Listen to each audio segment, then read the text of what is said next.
One, we are coming to you live via YouTube streaming and via Skype. Facebook streaming is still not available. Each one of you is welcome to this live streaming from our studios in Trinidad. Sutras of Vigyan Bhairav Tantra. This is the question answer session. Human mind always want to know how often should one indulge in sex in order to help and not to hinder the process of meditation. This is the situation with almost everyone. How often one should indulge or engage in sex in order to help and not to hinder the process of meditation. There always remains a misunderstanding. And this question arises because of misunderstanding. There is a vast difference between your sex act and the Tantric sex act. They are basically different. What is the difference? Your sex act is a release, is to relieve. It's just like a good sneeze. The energy is thrown out, and the moment energy is thrown out, you are unburdened. It is destructive, not creative. It is good. It is therapeutic. It helps you to be relaxed and nothing more. Tantric sex, on the other hand, acts almost diametrically opposite to your concept of sex. It is not to relieve. It is not to throw out the energy. It is to remain in the act without any orgasm or ejaculation. Because of that, we throw the energy out. It is to remain in the act without throwing energy, to remain in the act merged just at the beginning part of the act, not the end part. The end part is different than the beginning. This changes the entire quality, and that becomes different then. Try to understand these things. There are two types of climaxes. Orgasm. One type of orgasm is known.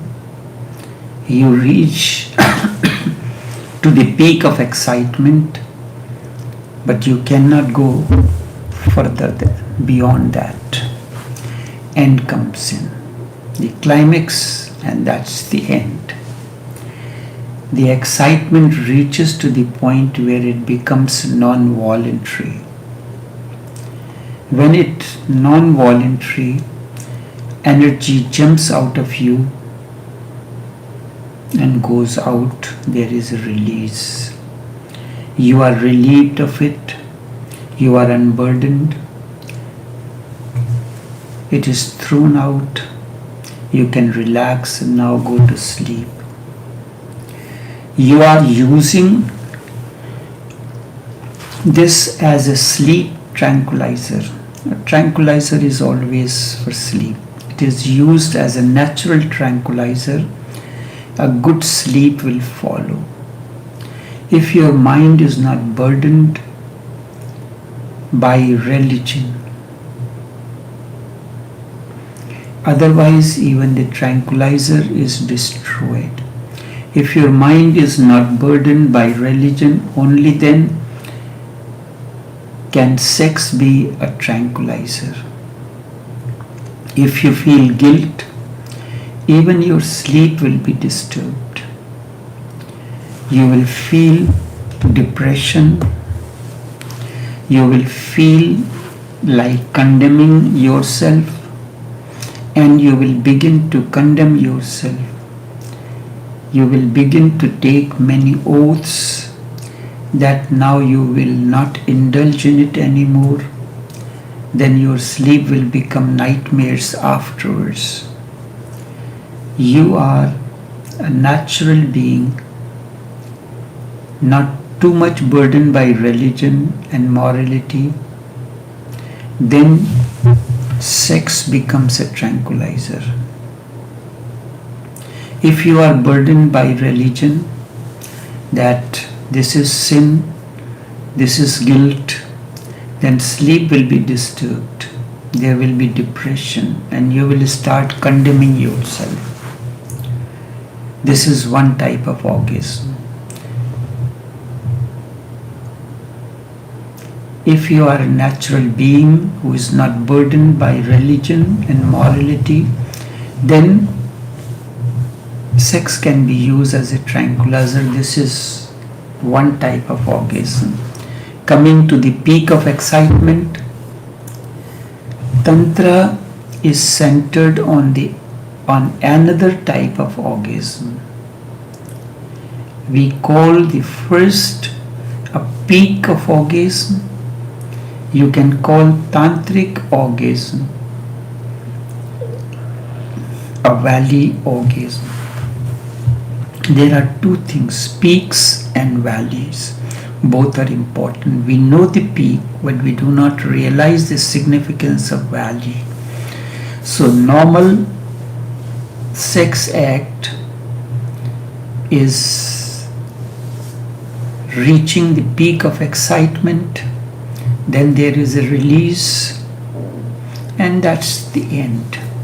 Tantra is concerned with another type of orgasm, and this is not called the peak. Instead, it is called valley orgasm.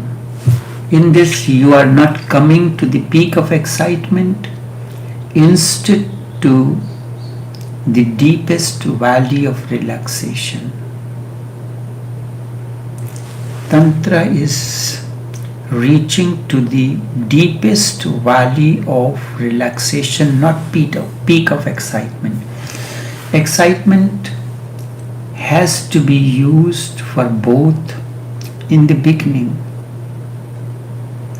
That is why it is said in the beginning both are same, but the end differs.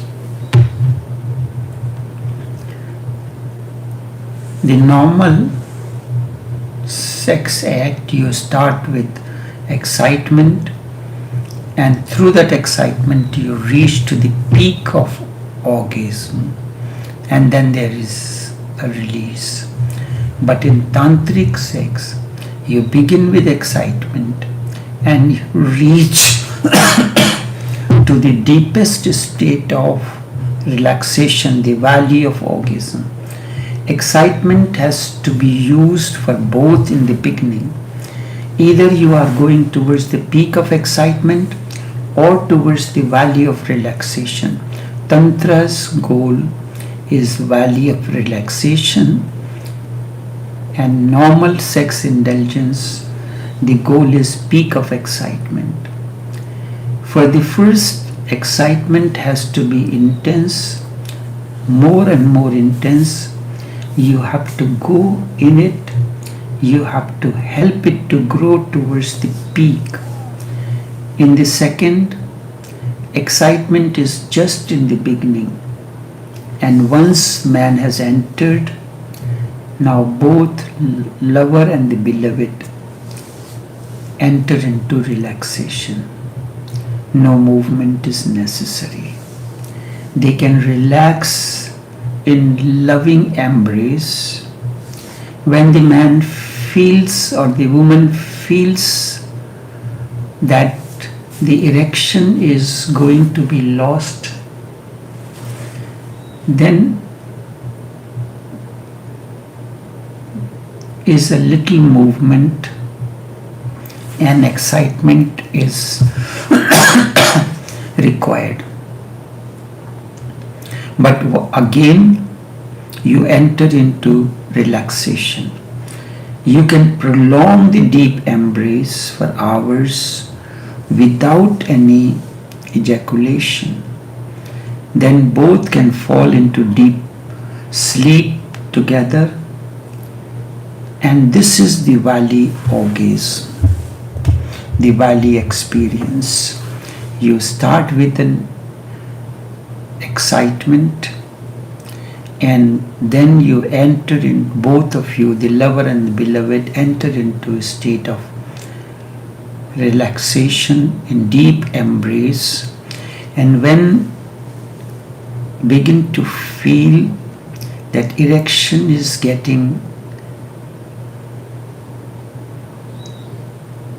less, then again a little excitement is required, and once again they enter relaxation. This can be prolonged, this deep embrace, for hours without any ejaculation, and then both can fall into deep sleep. This is the valley experience. In ordinary sexual orgasm, you meet as two excited beings, tense, full of excitement, trying to unburden yourselves. The ordinary sexual orgasm looks like madness. Tantric orgasm is very deep, relaxing, meditative. Then there is no question of how often one should indulge in. You ask how often one should indulge in. If you understand the basic of tantric sex, because ordinary sex looks like madness, tantric sex is deep, relaxing state of meditation, then there is no question of how often one should indulge. You can indulge as much as you like, because energy is not lost. Rather, it is gained. It is gained in that process of relaxation. Your energy gets intense. You may not be aware of it, but this is a fact of biology, the bioenergy. Men and women are opposite forces, negative and positive, yin and yang, or Shiva and Shakti, or whatever you may call them. They are challenging to each other, and when they meet in deep relaxation, they revitalize one another. You see a bar magnet, it has a north pole and the south pole. The magnetic charge flows from north pole to south pole, and then the circle is completed. This is the process of revitalizing. They both revitalize each other. They both become generators. They both feel livelier, more radiant, with new energy, and nothing is lost. Just by meeting, the opposite pole is renewed. One supports the other. Both get revitalized.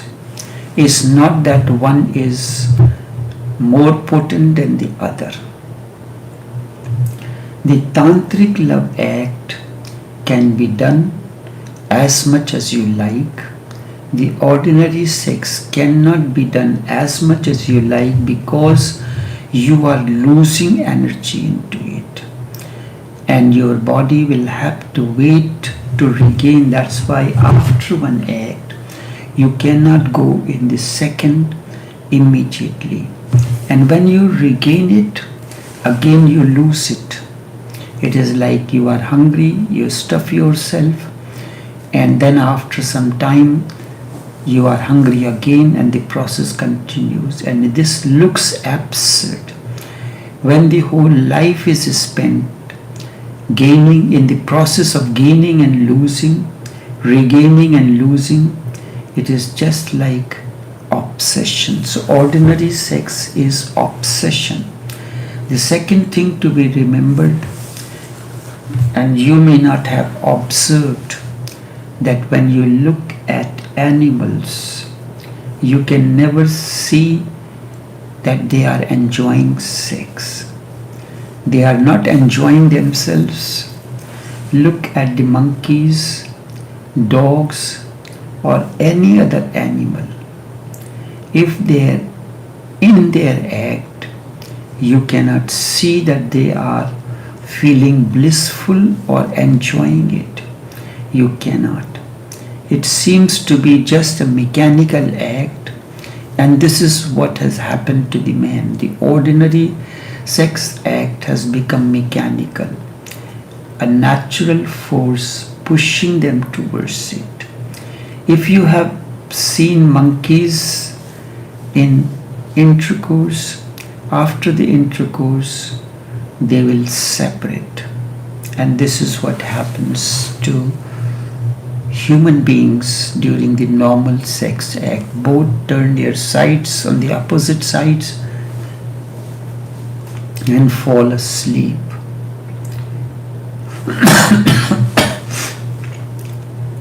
When you look at the monkeys, you will not find any ecstasy in them. It is as if nothing has happened. When the energy forces itself, when the energy is too much, it is thrown out. This is what happens in your so-called normal sex act. No one feels blissful. Both turn their sides in the opposite direction with the backs facing one another and go to sleep. Man goes to sleep, but the woman remains awake and nothing has happened. Ordinary sex act is like that. No one is enjoying. The burden is released. But moralists have been saying quite the contrary. They say, do not indulge, do not enjoy. And it is said that this is what animals do. This is wrong. Animals never enjoy, only man can enjoy. And the deeper you can enjoy, the higher kind of humanity is born. And if your sex act can become meditation, ecstatic, you have touched the highest. But remember, Tantra, it is a valley orgasm, not a peak embrace, not a peak experience. Instead, it is valley experience. I will go into it tomorrow with the work of Abraham Maslow, who has done and who used the word peak experience. So until then, take care and do have a pleasant day.